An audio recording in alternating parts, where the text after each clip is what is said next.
whatever I'm trying to say. I'm going to go away because I'm useless today. So I'm in the background. Yushmita and Stefano, this is your show. Awesome. Bye, Okay. Hi, everyone. So as you know, today's topic is on networking. So before I introduce our special guest, Stefano, I would like to start with a small anecdote. And this is my first lesson on networking, which actually came from my mother. So there was this time when we were all younger, that my sister was traveling alone, and she had to come back by bus from the airport, and then she got into the wrong bus and her cell phone died on the way. So there was no way to reach her, but just before it died, she told my parents where she's getting off, and then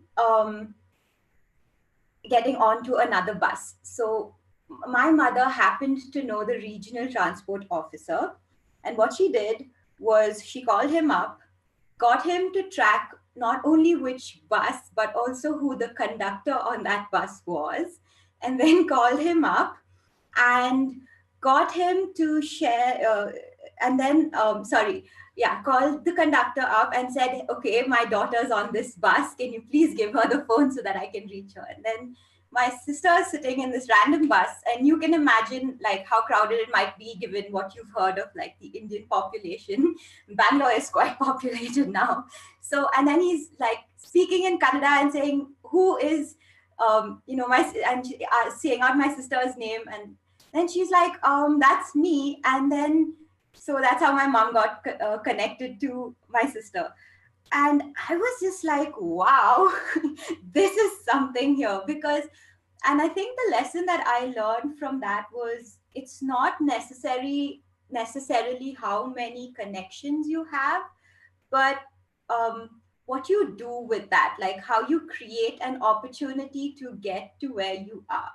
And using that, I'd like to introduce Stefano, who is one of our learners, because why I used that was because Stefano, one thing that really stands out about him is creativity, and how he holds it so dearly to himself and uses it everywhere and to shine his light. So Stefano, if you'd be so kind to introduce yourself. Well, thank you so much for that introduction.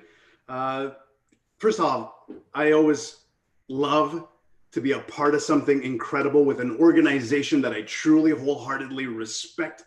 And so thank you so much for having me here. I'm not by any means an expert in networking. I am not a consultant in networking. I don't offer services to help people with networking. The reason I'm here is because of the experiences, the positive experiences that I've had in networking. And so, well, first off, my name is Stefano Lollo, and I am the Chief Creative Officer of a company called Papillon NDC, and we're a executive coaching and leadership development company. So of course, that's the link to Coacharia. And when I think of my journey, and I think of the role that networking has played in my journey, it's undeniable that I would likely not be where I am now if it weren't for networking, and networking in its most, I guess you could say, authentic of forms. And I think that's an important distinction, because I think we were talking about this earlier. When some people think of networking, they get this kind of a strange feeling. Some people kind of really gravitate towards this idea of networking, and some people kind of feel very uncomfortable. And so that's really why I'm here. And it's really a topic that I see really interlaced with creativity, which is what gets me so excited, actually. Yeah. I can ramble on, so I'm going to leave pauses so you can actually interject. No, please do, because when you're rambling, you're making a lot of sense, and I love it. Well, thank you. So the last time, just FYI to our audience, Stefano and I connected earlier last week just to get to know each other a little bit and have sort of an understanding of what we're going to speak about today. And Stefano had a very interesting perspective to bring on networking. So I'm going to repeat a few of the questions that I asked so that we can so that you have the opportunity to share that with the audience. So to start off, you shared something very beautiful and very simple about what your idea of networking is. So if you could please define what networking is to you. Absolutely.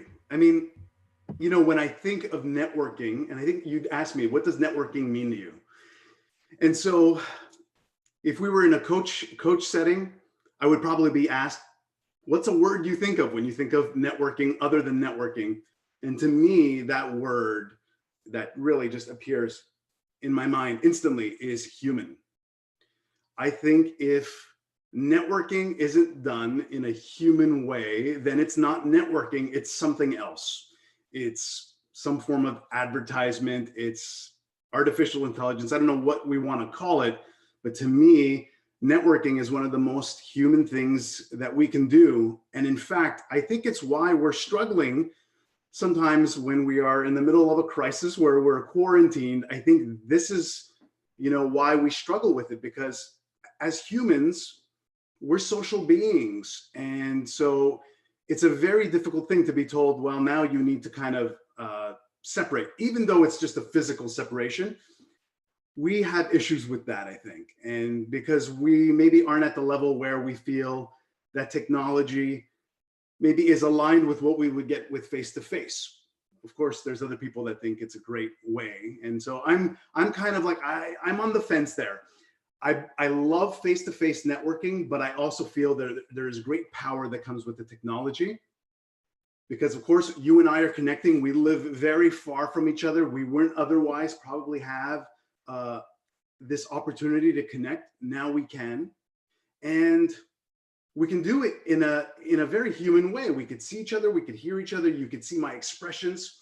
And I think that's what makes it special. That's where the human comes in. And when people forget to add the element of human to technology, you're left with just technology. And so that's really where I stand on it. And of course, to tie in the creativity bit, to be human is to be creative. And I see those as interlaced as well. So of course, now you basically, if we had a Venn diagram, you'd have basically networking, human, and creativity really just all overlapping. And right in the center, that's the sweet spot. If you can achieve that, then I think you were going to get really incredible things happening. And to your point, Nishmita, we were talking before, not just transactions. I think it has to go beyond transactions. If you're looking for transactions, you could probably rely on technology. You could probably rely on automated something, I'll give you a visual. I'll give you a visual of what I think if I had to come up. And of course, you could tell I love to cut out things. I love props. So if I had to basically show a visual for what to me networking meant, it would actually be this right here. The Michelangelo, this idea of connection. And if there's no this, then it's not really networking. It's just an email. It's just communication of some form. That's so true. And thank you so much for that visual, because something that I strongly believe in is show, not tell. And I think, but as you were speaking, something that really, that was coming to my mind was about how technology, it's so interesting with it. Initially, when we were getting more used to it, it was something that was distancing us, and it started feeling like such a lonely place. But today, it's such a powerful tool to connect. And we spoke a little bit about this previously as well, how we can use social media to change it to social networking, which brings me to my next question. I've written it down so that I save on words. But so communication is two-way. And, now we're talking about how we use virtual platforms to bring this connection. So how do you do that for to speak to your audience in a way that they want to listen, and B, give your audience the opportunities to share with you and to tell you what they are thinking? Mm-hmm. Those are great questions. And in fact, those are very human questions. You're bringing in that element of human. And so I think for starters, I think we need to, and I love that you mentioned this difference between social media and social networking. Where social media started, I think, is not where it is now or where it's headed. I think it started as a way to just share personal things. And that puts the emphasis on yourself. And so I think when social media started, clearly we were seeing photos of what people are eating and where they're going. And the arguments against that are that sometimes it can seem like we're just posting these picture perfect worlds that really don't allow for much interaction, but are basically just a stage to show off. And I think we need to go beyond that. And so the first thing I do is, I mean, clearly I have a bit of a bias here. I'm in the world of helping people, of coaching. And so I'm not in the business of twisting anybody's arm to get them to work with me or for them to purchase a service from me. I really feel people need to be at the right place at the right time in order to basically work with me. And I wouldn't want it any other way. So the first thing I do is I try to really put out content that is bringing value without really a hidden agenda. I mean, clearly there's nothing wrong with wanting to sell your service, with wanting to sell some form of product or some form of value that you're going to offer your audience. But at the same time, I always say you need to picture interactions that humans would have, and would it make sense to behave the way we sometimes see people behaving on social media or on platforms like LinkedIn to sell. So if you met someone for the first time, would they state their name and instantly start diving into the service that they're looking to sell and instantly try to get you onto a phone call so that they can sell their service? It would probably feel a little awkward. So when I'm looking to reach out to my audience, the first thing that I'm doing is I'm really just trying to highlight things that are relevant to my audience, and not to everybody in the world, but to the audience where I feel I have some value to offer. So I first off stopped thinking of the mass market approach. And the minute you stop thinking mass market, suddenly you're not trying to accumulate likes and followers, because you're just like, if I have 100 people that really love what I'm doing, well, that's enough. And I am enough. If you're looking to grow numbers, I mean, I don't know I don't know what the intent behind that is, because, if you had 100,000 people that really don't care much about what you have to say, but just clicked follow or like automatically, does that still mean something to you? So I try not to engage on social media and post up catalogs or sales pitches. I feel like someone approaching you on the street that only had something to sell would probably look like this. Just someone showing up. I don't know if that's backwards, but it says buy from me. It would be very unnatural to have someone where you can see their intent right away. And so I don't do that on social media. Rather, what I do is I highlight pain points, things that I know that are probably, irritating, frustrating, concerning people. Of course, it doesn't always have to be bad. We can highlight also wins and good things that are going on. And generally, when you do that kind of thing, suddenly I think people can connect with it and they want to engage. It's the reason why a coach will ask a really powerful, probing question rather than just telling them something. And so I'll ask a lot of questions. Hey, what is your struggle right now? Or here's my struggle. Hey, do you have similar situations? And when the people take the time to reach out and communicate with me, I think they call it in social media posting and ghosting, which is when you post something and then you don't reply whatsoever, you become a ghost. Well, I'll actually take the time to respond. And not only will I take the time to respond, but I like to do it in as human a way as possible. So rather than someone writing a comment and just liking it or answering, I often take my device and send a voice message.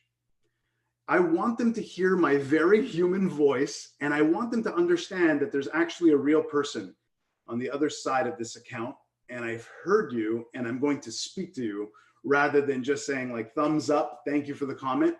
I think people are, when they comment, they've invested a little bit of their time to tell you something there. They deserve more than, just a trigger finger like. Of course, we can't maybe do that with everybody that responds, but I think if we do it consistently enough, you're probably going to reflect that this is a real person offering real value. And this can definitely develop into a business relationship. There can be a transaction at some point. It doesn't always have to be because you're looking for friendship or companionship, but I believe in starting relationships first and foremost, no matter what you are doing. And I think that applies to face-to-face networking as well, actually. That's very true. And so many things in there that like started triggering a lot of thoughts in me. I'm struggling to like focus a bit because it's, but so here, Meenakshi, hi, first of all, thank you for putting in this comment. I wanted to like this, I wanted to ask you, Stefano. So Meenakshi says, great point there, providing value to your target audience. So that brings me to ask you, what do you like when the word audience comes to you, to your mind, what do you think of it, and how did you go about deciding who your specific target audience is? Interesting. Interesting that you highlight that, because I'm not sure if I use the word audience. I may have, but I also think that it's probably, if we look at the semantics of the word, there's probably something incorrect with using that term. To me, I think audience, I think spectators, people who are watching you. And I don't think that's, for me anyways, if I think of my own values and beliefs, it doesn't align with what I believe in. The same way when I am teaching in front of students, I don't expect to be the one lecturing and for them to sit back and just kind of download the information. I want an interaction. So maybe for me, the more appropriate word, I thought, well, what if it's not audience, what do you call it? I would say it's your tribe. Tribe or members of a community that, you know, share something in common. And so I'll be honest, it's not always easy to find your tribe on social media because the world is so wide, it's so large. And sometimes we have this tendency of feeling that we should be speaking to all. And so the first thing I do is I think to myself, well, what do I want to put out into the world? And once I figure that out, and so for me, I mean, the world, the realm of coaching and you know, the development of human potential is key. And for me, my passion, my heart, and a big part of that lies in creativity and innovation. So what I'm going to do is first off decide, what am I in a position to be speaking about? And I'll be very clear not to venture off into other topics that really aren't my domain. And so what you'll notice is you will notice a lot of people who go online and they start speaking to people about building multi-million-dollar businesses. And if you really just take some time and look up the individuals who are putting this information out there, you'll notice that often, I'd even go as far as saying more likely than not, they actually don't themselves own multi-million-dollar businesses. And often they very often have, you know, degrees in marketing, and this is their specialty. They're really great at communicating. And so for a time, I even found myself starting to speak a lot about business, and I am an entrepreneur, but at some point I also took a step back and said, wait a minute, I'm sounding a whole lot like some of the other people that are renowned for having multi-million-dollar businesses and speaking to their tribes, but I'm not in a position to be speaking about that. And I realized that there was something a little inauthentic about where I was moving to. So I moved back to what I know about. What I know about is creativity, innovation. And now, of course, I can add coaching and human development, which I believe in lifelong learning. This is always something in progress. I don't know if I'm a master in any of those. Maybe I'm a master in mastering my own creativity, but that's the value that I now offer to people. How can you do this with yours? And so I try to stay very focused. This is what I will speak about. And relevance and context are key, because if you start talking about other things, or if you start confusing your audience with things that you're showing that really don't align with your, let's say, personal brand, then you're probably going to get people wondering what you're all about. So step number one, really stay focused. And rather than seeing them as an audience, expect them to engage. So develop and design and think of your content to basically allow for that interaction. Bring them into this. Don't shut them out and say, this is all I have to show you, and I want you to sit in your seats and I want you to like. Bring them into this. You know, of course, I was going to say, do you know the band Queen? Who doesn't know the band Queen? Queen is a very clever band, or was a very clever band, when they came up with the song, We Will Rock You. Because they knew that they wanted people's participation and they wanted the audience to be part of the band for that song.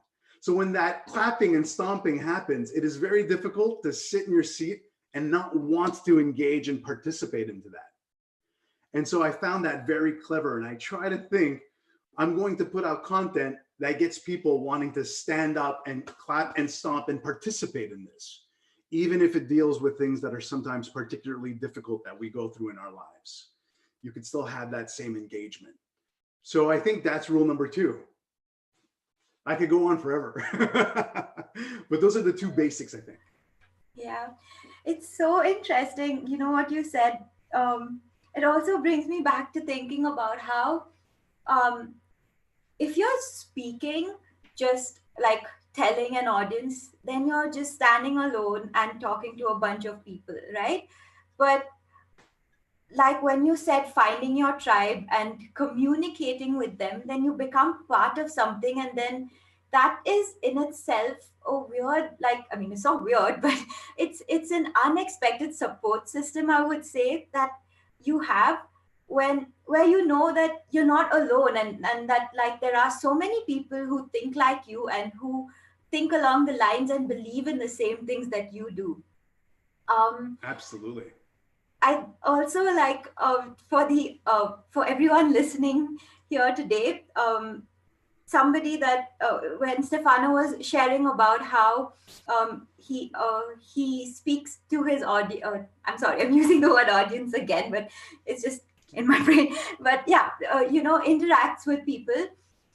Somebody that came to my mind again was Seth Godin, because again, I'm a huge fan and I really love Seth Godin and how he talks about everything as art, and art generally just being you expressing yourself.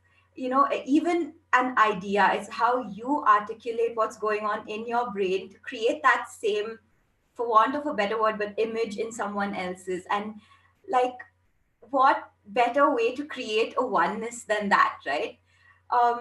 So I remember this time, like, once I just responded to one of his stories on Instagram, and one of his social media account whole managers responded to me. And what I loved so much was the authenticity behind it. Like, she said who she was. She didn't pretend to be Seth Godin, first of all, but you could see that they were coming from the same mindset. And it just got me so excited. And I think that is what true engagement is about. As you were speaking, you also integrated the topic of coaching. Now, so this brings me to one really like a question that I'm very curious to ask you about. So when a lot of people, when they call us and ask us about coaching, one question that they always have is, I'm just starting off. How do I reach and build a network for myself? And so it's like coaching is one bit and building a network is another.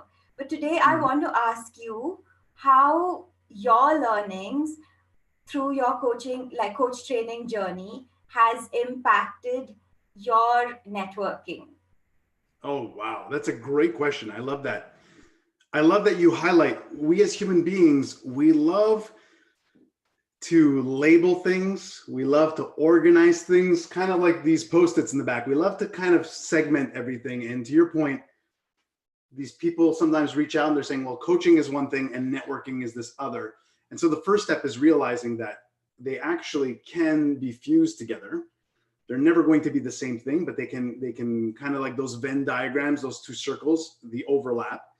For me, you know, when I started in the coaching realm, clearly I can't claim to have a career or a lifetime of coaching experience. But for me, the first step is I told myself, okay, well, I will still reach out to my audience, or to the people who are out there. Maybe they are an audience before, I guess, they engage with you. And then once you start to interact, they become your tribe. First thing was, let me be very authentic and not try to be something that I'm not. Not try to advertise to these people like I'm this coach who's been a coach for 20, 30 years. But really saying, guess what? My journey has led me to this. And now I am doing this. And the reason I think that, you know, I can offer value in this is because this is my story. This is where I come from. So I bring a whole lot of experience and value and knowledge from my own experiences in my past. And now I want to go forward doing this. So the first thing is, I think you need to be upfront if you're starting. And as a second step, I mean, it allowed me to now say, okay, well, I would love to learn from more coaches. And I would love to know, what is the community? What is the tribe of coaches out there? Of course, I'm affiliated to an incredible company that already does that, but I wanted to know, well, what's coaching like in India? What's coaching like in the United States, our neighbors to the south? What is it like in Europe? And it's incredible because now it's allowed me to reach out and to expand my tribe into a realm that I'm now looking to be more immersed in. And not only that, but to have access to podcasts and webinars such as this. And by the way, I always truly appreciate when companies such as Coach Area offer so much free content of value and just say, here you go. I truly believe in that. But resources like this only allow me to become an even better coach and allow my journey to be even that much more enhanced by deep knowledge with diversity and inclusion. And well, how could I have done this, let's say 30 years ago? 30 years ago, you would have had to start asking people, and you maybe would have found a handful of people, but it would have been a lot more difficult.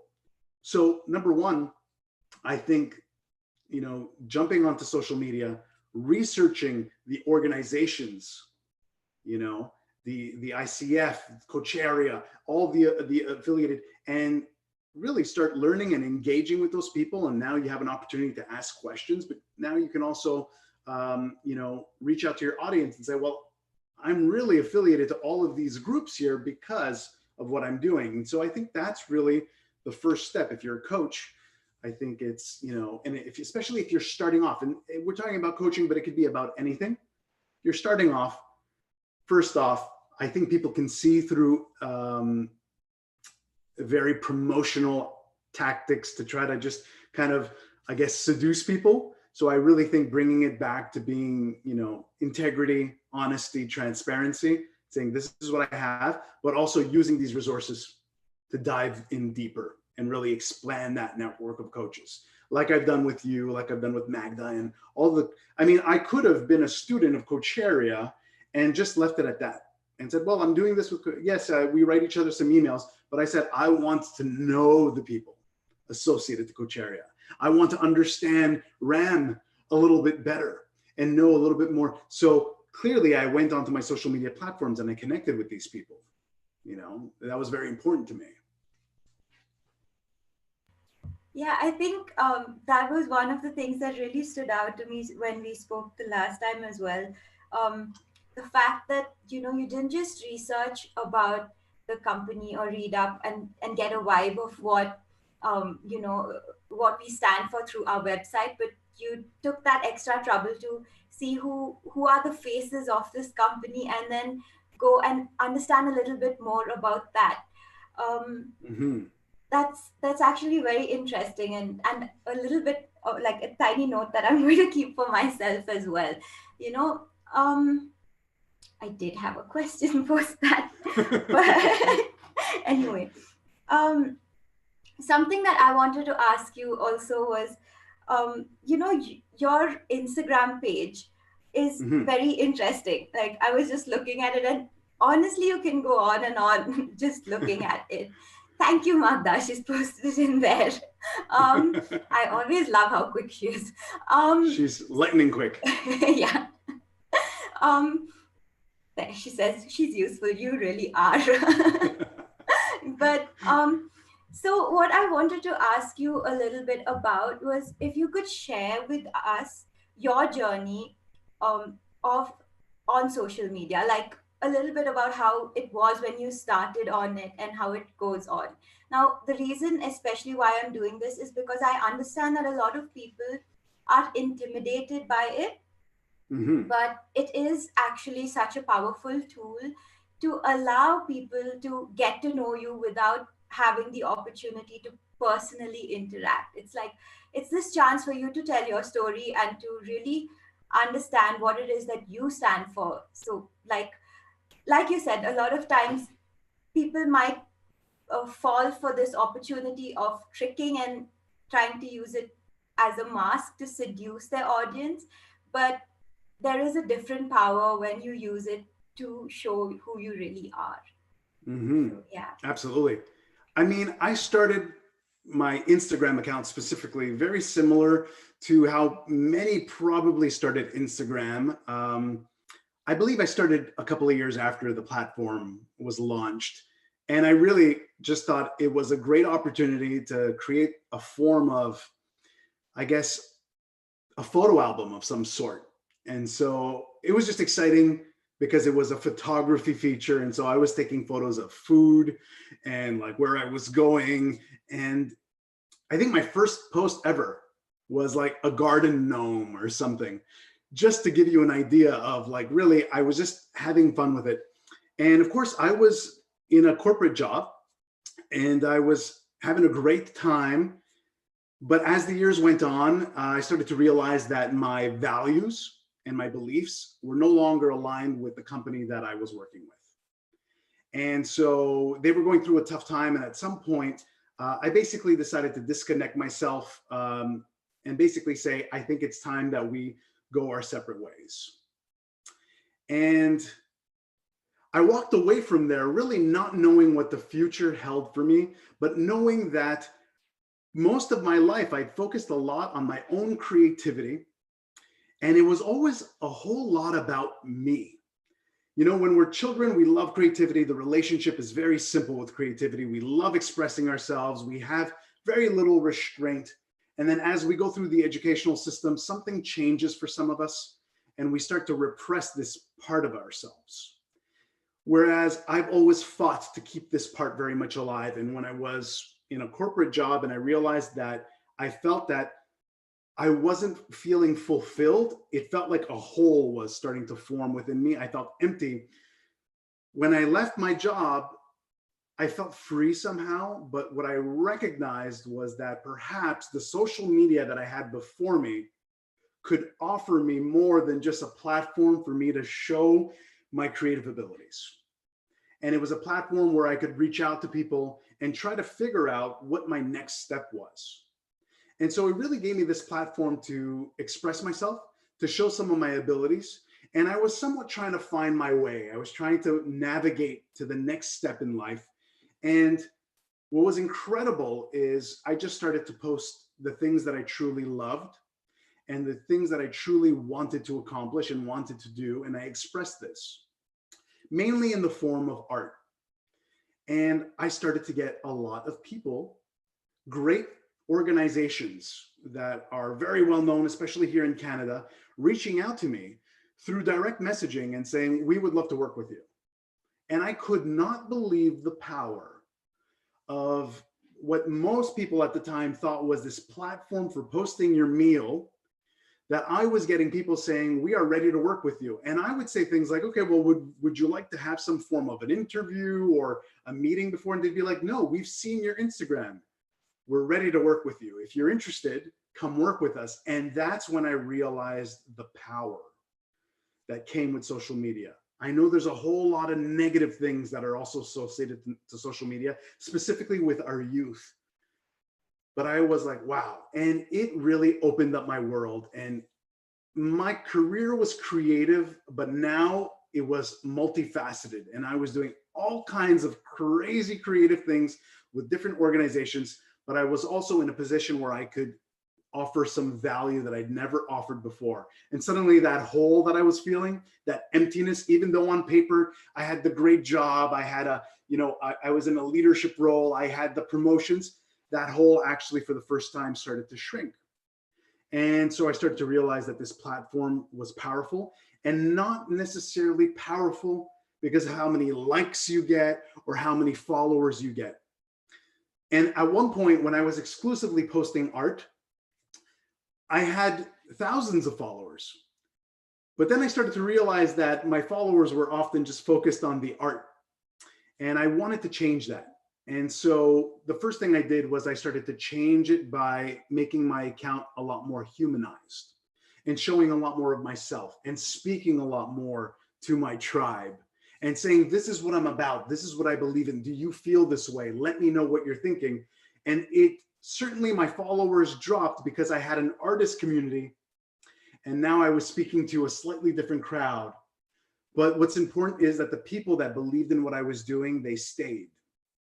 And I always say the power of one silent follower that reaches out at some point is way greater than having 100K followers that probably have no idea what you do. They probably follow thousands of other people. And so it's really just developed and developed. And really, for me, Instagram started a lot of it.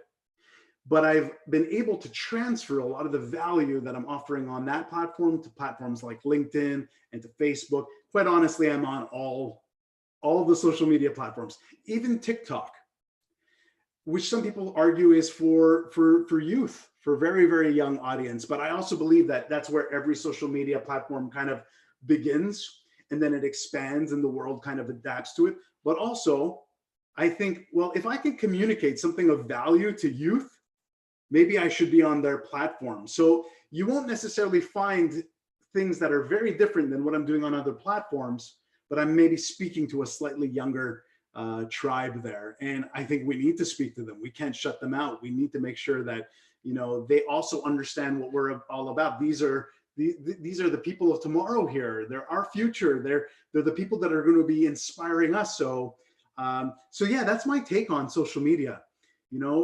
That's my journey, and it's really transformed into something incredible. But I'm very mindful of how I use it. So I always question what I'm putting up before I actually put it, because I want to make sure it stays aligned. And so, that I think is something specifically that we need to emphasize with our youth, because maybe they have a different perception of what social media is. And I wouldn't want it to tarnish their future dreams because of maybe the things that they're posting now. Magda. Yes, hi, I have a question for you. I love how everything you're talking about is about engagement and positivity, and I love it, love it, love it. But there's the other side of social media and of networking.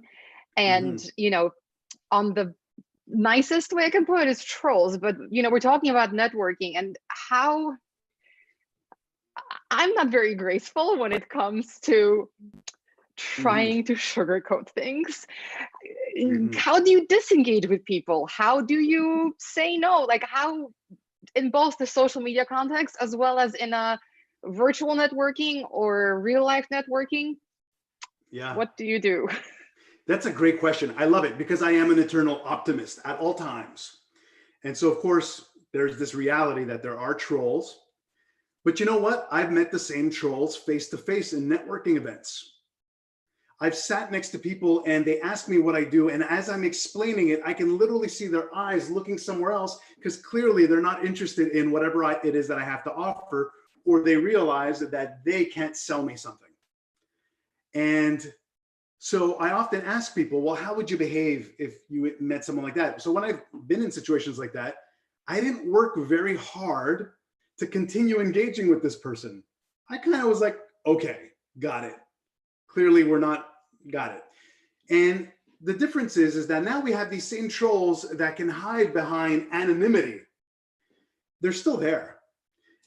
and sometimes they're not a 50-year-old man in a business suit. Sometimes they're little children that really don't know any better, and they're still trolls writing things. We don't know who's behind there, but suddenly people sometimes question, well, how do I deal with these people? It's the exact same way.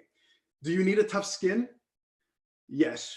So the minute I see a comment that somewhat hints at some form of like, you can feel it, your instinct can feel it, this is not going somewhere well. This person's intent is to injure or to, I don't engage, or I have no issues blocking, because now you're spreading a different kind of virus.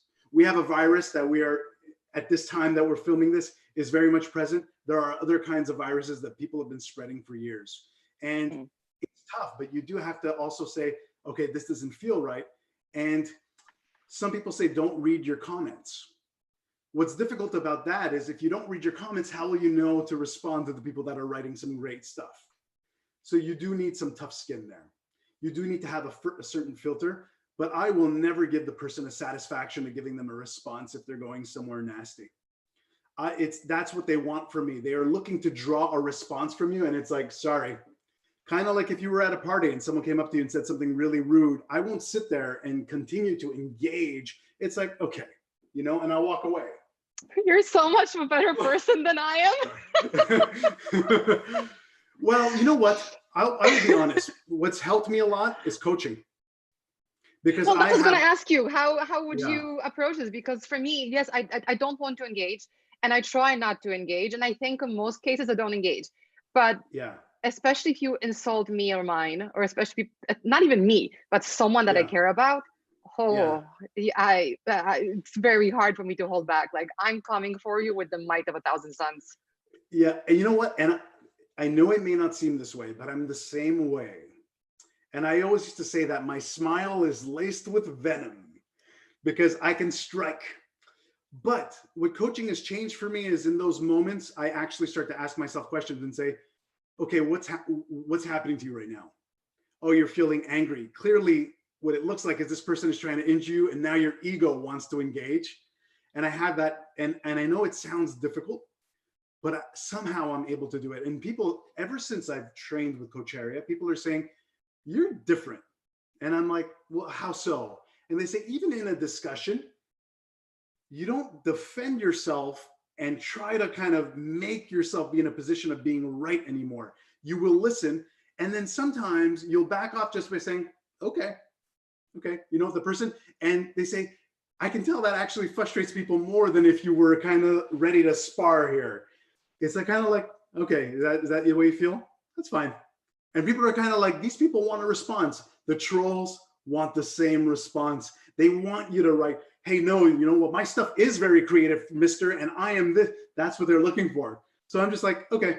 I don't even write okay. I just usually block. If it's really if it's constructive criticism, I mean, we also have to be open to that and say, like, not everybody that writes something is injuring. Some people say, well, I kind of disagree with what you wrote. That opens up a great conversation. Maybe you might want to say, hey, why don't we have a talk about that? If you're getting a sense that this person is really not gonna, one of the methods that I teach for creativity is I always say, have an uncomfortable conversation with somebody. It's a great thing. An uncomfortable conversation can lead to insights that you would not have had because that's not the life that you're living. There has to be a certain level of respect. There has to be boundaries, but it can be great for creativity. So, but trolls are not after that kind of thing. So I just shut them out. And good. Okay, I'll try to be better. Yeah, well, you know what happens though? Eventually, if your community is a very, very specific community, you'll notice that a lot of people come to your defense in there before you even have the chance to do this. And it feels good to see that you have other people there. Like, again, you're not alone. It's not you versus this person. And I always say this, a little bit of Brene Brown, but if you're not in the arena, if you're in the audience while I'm in this arena, you have no right to shout out things to me. Step into the arena and then we can have that discussion. But from up there, I'm sorry, I've got work to do. What about on the one-on-one situation? So, we're talking about social media a lot, and it's a lot of, one-to-many communication, but especially now we can't go outside. I don't want to go outside anyway. I'll do that in my garden. But we're networking on LinkedIn, for example. And what, for me, authenticity is so important. And if I'm going to reach out to someone, I'm either just going to add them to LinkedIn, or I'm going to write a super personal message. Like, there's no in between for me. But I get so many messages from people or requests with these stock standard, your business looks great, we should connect and add value to each other. And I'm like, come on. And then if I accept, because I actually do know who this person is, and I'm like, okay, unconditional positive regard, Magda, just be nice. And I accept, and then I get another stock standard response. And I'm just like, dude, come on, like, this is not how you're going to, advice. That's a great question. That is something that I deal with every day, and I handle it slightly different than with trolls. What I actually do is when they write me that and say, and I get this all the time, we saw your account, we saw what you do, we loved it, we can help you get followers. Often I'll go into coach one and I'll say, oh, specifically, what did you like about my account, or what stood out? I guarantee you they will never answer, or it'll be just something. Sometimes I've even had people say, we stumbled upon your website, it's incredible, but we know we can help you get engagement. Please send us the URL of your website. And it's like, hold on a second, you just told me. So I think people forget, again, to me, that's this person right there. It's like, are you kidding me? Now you're insulting my intelligence, you know? But strangely, a lot of people ask me something, hey, I got this message, is it legit? And I'm like, how do you feel when you read it? Does it seem legit? Well, it just seems like they're trying to sell me something. Yeah, you know? And so for those people, I will actually often say that. And if someone sends me an automated message twice, I would say, what is it about automated messages that makes you think I may actually want to work with you? Like, very coach-like, right? It's kind of like, and often you'll never hear from them again, or I'd love to see if they have an answer. They might even say, hey, listen, sorry, you know, and I'm guilty of something here. I used to send automated messages all the time, but I used to send automated messages to people that I actually found had interesting accounts. And I would always say something like, I loved your account. I don't know you. You don't know me. Very interested. We can maybe just connect. But what I always did is when they took the time to actually hit that connect button, I send a voice message. And I want them to realize, now you're hearing my human voice and I'm actually paying attention to you. I'm not automated, I'm real. And that has started some really great conversations. But on LinkedIn, that's not always possible, right? So there's a specific question actually in the audience. Oh, is it? To send a voice invitation? All the platforms. Oh, not the invitation. So the first invitation has to be text-based, but so can you give us advice on how, like, what is the best way to do that in an authentic way? Because you have a number of characters you have to stay within. You might not know the person through somebody else. Like, what's the best way to do it? This is what I usually do. Usually I actually just try to connect with people that clearly have some form of connection in terms of what I feel I can offer them, or like, oh, this makes sense, or I really found this interesting. It doesn't always have to be about a transaction.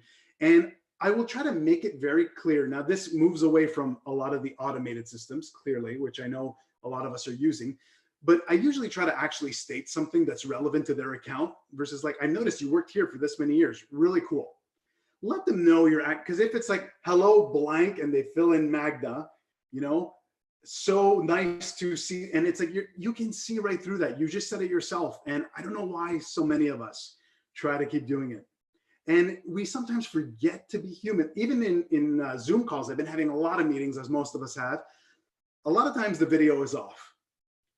And I always say, like, you're a little less human than when I can see you. And I know sometimes, like, people don't have pants on, you know, or like they're in their environments, or they don't feel that they're, but you know what? Showing your vulnerability and just saying, like, look, this is what I look like today. It'll still make it more human. I'm not saying we all have to do it, but on social media, same thing. When I get a message from someone and I don't actually see their face, it's like, to me, you could be a robot, you could be, you know, and so try, like, I wouldn't, if someone was walking down the street and they had a cloak over them, completely like a bed sheet over them, I wouldn't speak to them, right? So why is it that suddenly we're on social media, you're just going to see like an icon, a blank icon, and you expect me to start a conversation, unless clearly I know who they are, you know? So yeah. So my first approach is always just show people that you're actually interested in them versus trying to accumulate, you know, and people always ask this, oh, what if they don't want to follow me? What if they don't like what I'm putting out there? Well, then let them go. Why are you trying to twist their arm? If you're at a party and you can tell someone doesn't want to talk to you, are you just going to follow them the entire night and say, oh, but here, let me buy you that next drink here. I'm sure if you listen for 20 minutes more, you'll actually find me a really interesting person. And I'm sure we'll be like a great couple, you know, like let them go. They're not your tribe. People say, what if I post too much and they unfollow me? Then they weren't that interested. Let them unfollow you. And some people don't not follow because they're not interested. It's just they set boundaries. My Instagram I will use for personal connections, for people I actually know and not just anybody. And you need to respect that. So don't take offense to it. Because so many people I run into say like, I love everything you do. And I'm like, I've never seen a single like or a single comment, but it's like, oh, wow. I just never like anything. So it's like, okay, so suddenly that judgment, that wall goes down. I filled up this gap with these ideas in my mind, like, oh, you must not like me. We need to be okay with people not liking us. Just deal with it, you know? And I like to be liked, but not everybody will. I think that one's a real toughie, actually, especially when you're just starting off on social media. Because I think ultimately we're all human, and we all, like, no matter how much, you know, we work on trying to validate ourselves, I think we do seek some amount of validation from outside. So Yeah. I do remember, like, a lot of times how I felt when I started my art page about just, I mean, even today, whenever I post something, vulnerability is a huge part of it. You know, it feels scary, but at the same time, when people resonate, it's great. And coming to that point, like, I think, like you mentioned, you know, social media always starts with a younger generation and then it works its way up a lot of times. I think, especially since we're, like, most of us here are coaches, it's about not just speaking, it's about listening, and listening to the young as well, right? So I know that a lot of people feel a little bit nervous about even venturing into social media. Like, Facebook is probably fine because it's been around, WhatsApp is fine, LinkedIn is okay, you know, it's still okay. But, like, because you can at least, when you're uncomfortable with being casual, you can put on that professional front. But about, like, I mean, TikTok, honestly, I haven't personally ventured in yet. But, like, stuff like Instagram, what message do you have, like, to people who are feeling a little bit scared to take that first step in and just starting their account and posting? Yeah, I mean, that's what creativity is about. I always say creativity requires immense risk. And the minute you create anything, if you start to draw something and you put it out there, of course, you're exposing it and you're open to some form of commentary or criticism. And so it's kind of, this isn't, there's no magic to what I'm about to suggest here, but you do at some point have to kind of get your feet wet. Maybe what helps is to also start with an intention for why you're using the platform. So you mentioned some people feel very comfortable with Facebook and WhatsApp and maybe a whole bunch of other things. And so the question is, if I am now throwing myself into LinkedIn, what do I expect to come out of LinkedIn? And why am I on, not LinkedIn, but let's say Instagram. Why am I on Instagram in the first place? And so to me, when I think Instagram, I think, well, this is a great opportunity to show very visual things with some really great captions, and you have, you know, videos, that quick little videos and tips you could show. And so to me, I think that is a great platform that I can communicate quickly and efficiently to my audience. But for some people, if you don't see a match with the specific social media, even if it's popular, I think it's okay to decide that's not the platform for me. You know, so first you need to have your intent, because once you have your intent, then it's a lot easier. Because if the intent is, I would love to just have an area where maybe some of my clients or maybe some future potential clients, or maybe just family, depending again on what the intent is, to have access to some of this visual stuff that I want to show. It's a lot easier to deal with than when I don't have thousands of followers yet. But what's the intent? Was the intent to get thousands of followers, or was the intent to showcase some of the value that you have to offer, maybe to a much smaller community? And so, does it take courage? Will that feeling ever leave? No. I feel confident with creativity. I feel confident with putting things out there, but I will tell you that the inner critic, there's always a tiny little voice somewhere back here that kind of whispers in my ear, are you sure that's good enough? Or are you sure they're going to like it? And what if they don't like it? And it's something you need to kind of almost just accept is probably in some ways a good thing. Keeps you on your toes, as long as it doesn't dominate you. So you really need to, I say, if you want to start soft, keep it closed, keep your Instagram closed, private community, start posting some things. And then as you start to feel more comfortable, maybe you'll open it up to a wider audience. So maybe baby steps sometimes works. I love that. Yay, I see I'm making a Magda face here. and I can sense Nishmita trying to look at me all the way from India. Because, okay, my palms are sweating, just so we're on the same page. Because there's this thing that I've been wanting to do that I've gotten this close to doing for months. And oh my God, I can't even say it because it's just whatever. Stefano, I just want to say thank you. Because Thank you. Everything you're saying is resonating. It's literally having a physical reaction on me. And what I'm going to do after this is I'm going to post the thing that Nishmita has been on my case to post for literally a year. Wow. That I've threatened to do and have found an excuse to not do for months.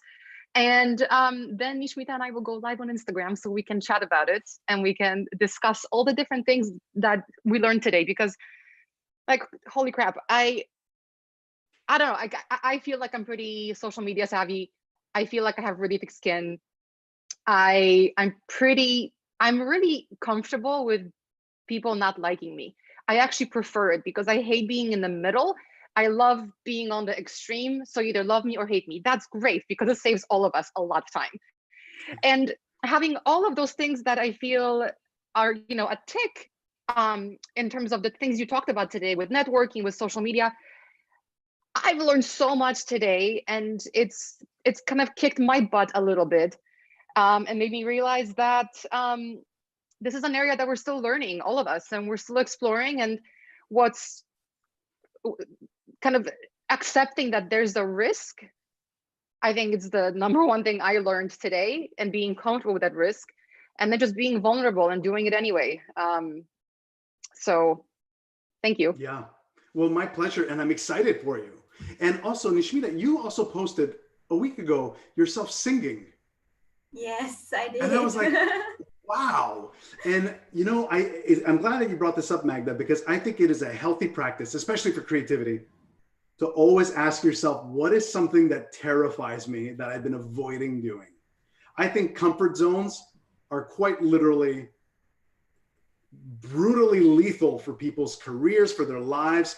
And yet we sometimes I guess we spend our lives slipping into a new comfort zone. And then, you know, the great thing is being able to realize you're in one. And so to your point, Magda, if you've been able to highlight something that you know you've been holding back on, it'd probably be great to say every month I'm doing one thing that terrifies me. And I'll be honest with you, I don't even do this, and I should. And I think I'm going to start as of today, because we all get comfortable to a certain degree. And, you know, I'll be honest, I'm always afraid that someone's going to call me out and say, you're a fraud. And I don't feel like a fraud. And I don't know why I worry but I always feel that I'm going to have to kind of like defend myself. And then I think, why would you think that though? And I start to realize the real enemy is me. No one's going to call you a fraud. You think someone might call you a fraud, and that's your biggest fear, right? It's kind of almost like when we dream about these things that terrify us because we know our biggest fears. And often it's my perception of a perception that I think you have about me. It's so fictional, it's so filtered that it shackles us, and we need to break through those shackles. This is why I believe in humanity and creativity and busting through these things, because I really feel that it actually solves all of humanity's problems. And I may be naive, and I bet some business people would come and say, well, there's actually a lot more to the world than that. But I believe that even where we are right today, creativity and human ingenuity can solve it all. If we were just to kind of like get on the same page, which is very difficult to do, it would be an incredible thing, you know? And so clearly, like, I can feel I get so excited when I start talking about this that I can feel it running through my veins, you know? It's a good time to work out right after this, you know, like just to get on a treadmill and go. That's so great. I so agree with that last line that you said about creativity, just solving so many problems, because it's like bothering to get down and understand what's happening rather than just blindly following what's already there and placing it.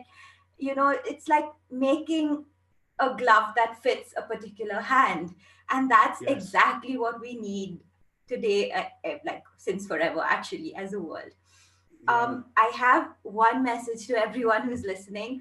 If you are thinking about starting, your social media page, or, anyway, building your social presence, please do, and please reach out to us on our various platforms, because we really want to support our community and build each other up together. Like, coaches have chosen to become coaches because you want to do something out, like, and give something back, and that is powerful, and we all need to support each other.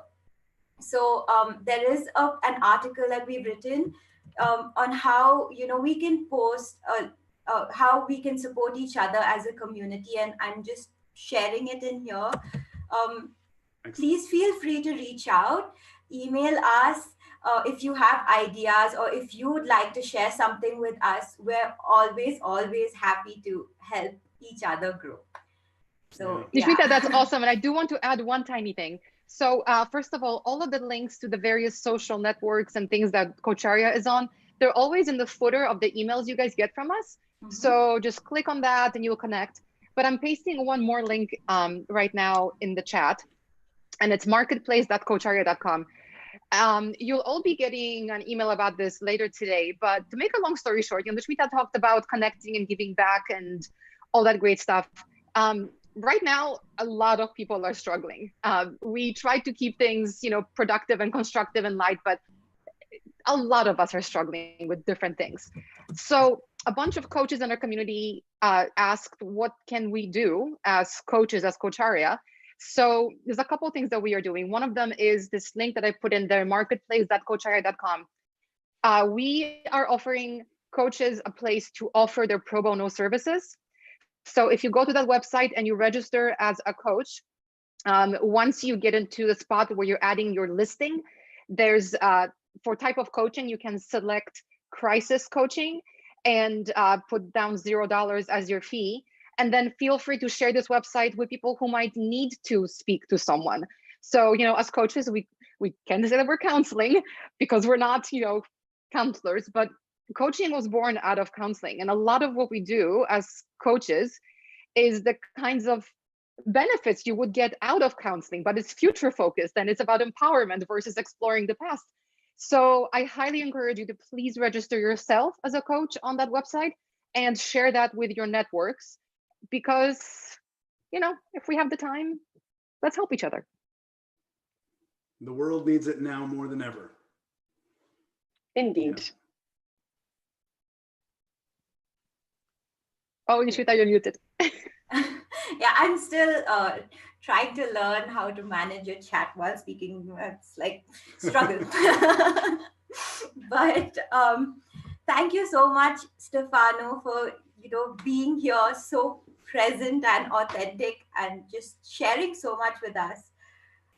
We've all learned so much from you, and thank you to everyone who has been here and been listening and interacting through the chat. We'd love to get to know you better and keep connecting and helping each other grow. Thank you so much to all of you. I've learned so much from Cocharia. It feels awkward to hear you thanking me for something here because I owe you so much. So thank you so much. And if anyone has questions in that chat that they don't feel were answered, if you want to put me to the test and see if I'm actually going to respond, you can write me or you can write through Cocharia. I will get back to you. I will be human and actually answer your questions here. So just putting it out there. I've posted your Instagram link both in the chat and on the YouTube channel. So if anybody after watching this later wants to get in touch with Stefano, there's a link wherever you are. Somewhere. And yeah, somewhere. I think it's this. I'm still learning the whole video thing. But there's a link to Stefano's Instagram, so you can follow and engage there. Yes. Thanks, guys. We'll see you here next time. Thank you. Bye. Bye, everybody.